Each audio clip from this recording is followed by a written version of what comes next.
quick little tech video here for you. Hello Shoomerites. The other day I made a magnetic stir and I got a lot of positive feedback on it. So I figured I'd make a quick little tech video here for you. The parts are free or cheap, so I mean it beats 150 bucks or whatever they want for online for them, for the cheap ones anyway. First of all, this wasn't my idea. I saw it on some video quite some time ago. I can't remember where exactly or who it was, but so I won't take full credit for it. But the first thing you need is a little PC fan. There's usually several inside the old box style computers there. Magnetic stir you can get on Amazon for a couple bucks. You're going to need 12 screws, or 12 nuts, sorry. 4 screws. These ones are 2 inches. I prefer to have locking washers, so I got 4 of those. I've got a little fan controller that I got off Amazon. It was only a couple bucks. It's a PC fan controller. Just an old cell phone charger to turn it to 12 volt. A little conduit box. I got this one. It was about 5 bucks. It had no holes in it. This is optional. You can get a little on-off switch. These are only a couple bucks at the hardware store. Some electrical tape and some rare earth magnets. These can be found inside old hard drives. I got these 2 out of an old DVD player, or you can buy them online too. So the first thing you have to do is take your little conduit box here. This one's already pre-drilled because I had already put it together. So you want your 4 holes in the bottom for your fan. So the way I did that was I just put this on the back as a guide. I drilled my first hole down. I dropped a bolt in it so it stayed on line. I drilled my second hole down, threw the bolt in, and so on and so forth till I had 4 of them.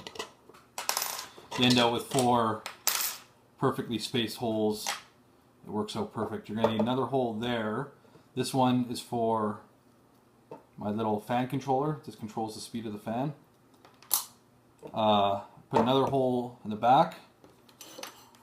That's for my converter, for the wires.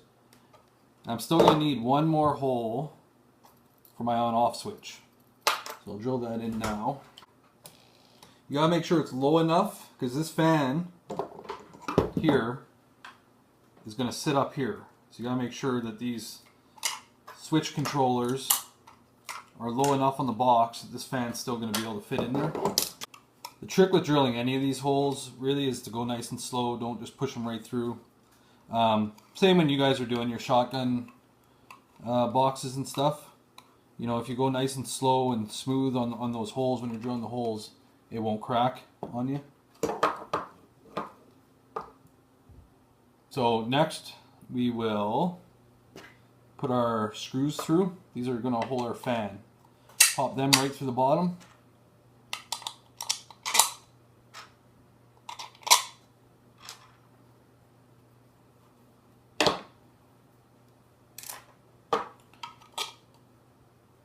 When you're done, should look just like this, and you'll see our fan will fit right over top of that, slide right in there. I use, these are 1/4 inch bolts. Whatever you got.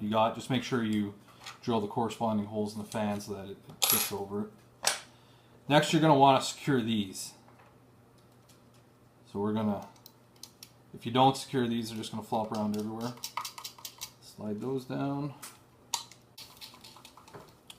Now make sure those are nice and snug. If you just hold the bolt with your thumb, you can kind of tighten it there with this. And tight.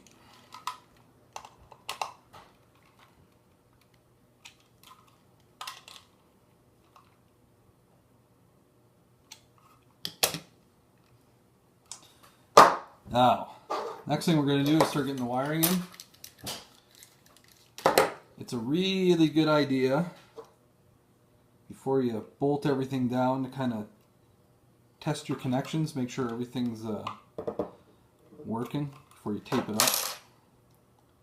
So, your controller, first thing you're going to want to do is wire your power switch.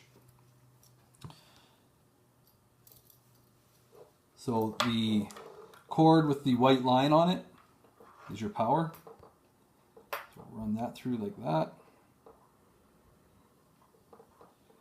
As far as the configuration on your fan and your controllers and all that, I mean, they're all different. Some of these fans have 3 wires, some of them have 2. You're just going to have to kind of figure it out.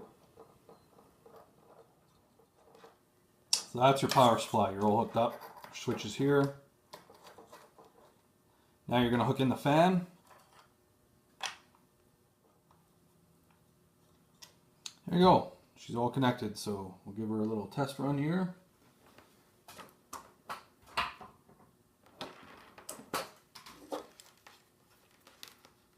Try not to electrocute yourself. It's always a bad thing.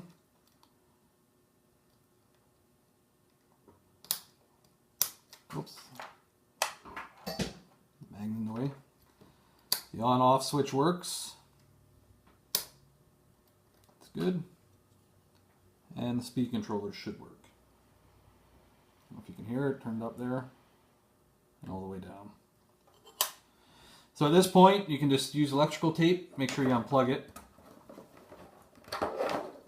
You can either use electrical tape, do them up, or you can solder them, use electrical tape. I'm a little anal, so I'm going to solder it first, and then I'll tape her up. Okay, so we got everything soldered up. We got the electrical tape on. We got it all cleaned up real nice. I've connected my dimmer switch here, my fan controller, and my on-off. It's all installed into the box. We're going to tuck these away. We don't want these getting tied up in the fan there.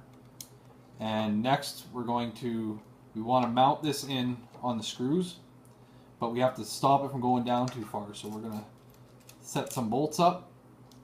We'll set them at a level for this fan to sit on, and then we'll go from there. So we got these bolts set in. You can see they're down enough. Depending on what kind of fan you have, you're going to have to figure out the clearance that you need to hold this fan up. So we'll set this out on top. You see that sits in there nice and tight, nice and level, I mean, with enough clearance to put the lid on. Then we're going to put on some locking washers, another bolt, and then torque her down. Okay, so we got these bolts attached with the locking washers. They got nice and snug. Like I said, it's going to take a little messing around to get the height on this right. Remember, we got to get some magnets on there, and you still got to get the lid. So there's not much you can do but a little trial and error. So now you're going to take your 2 rare earth magnets. You're going to take your stir magnet here. We're going to drop your magnets on top of it. Oops. You want one on each side. Then you know you've got your polarity right. If you just glue these things on and they're facing the wrong direction, it's obviously going to push the magnet away. It won't attract properly. So we'll take this. You can take a little bit of epoxy, 2-part epoxy. I'm just going to use hot glue because it's easiest for now. We're going to put it right in the center of the fan, or on the side of the center here on the fan. Put it on like that. Put the magnet on top of it. Push it down, secure it. Hold there for a minute. We'll do the same on the other side. And that is basically it. We'll put the lid back on. We'll secure that down. We'll test it out. We'll see if it works. All the bolts are on the top, and nothing left to do but test it. So with these things, you want to put your container on before you turn it on. Drop your little pill in. You'll see it set to the magnets there. Turn it down on low. And she should spin. If for some reason you're not spinning, you've probably either set the polarities wrong on your magnets and you got to flip them around, or the fan is actually probably pushing up against the bottom and it kind of prevents it from turning. But there you go. You can adjust the speed a little bit, bigger vortex, and that's really all there is to it. Thanks for watching.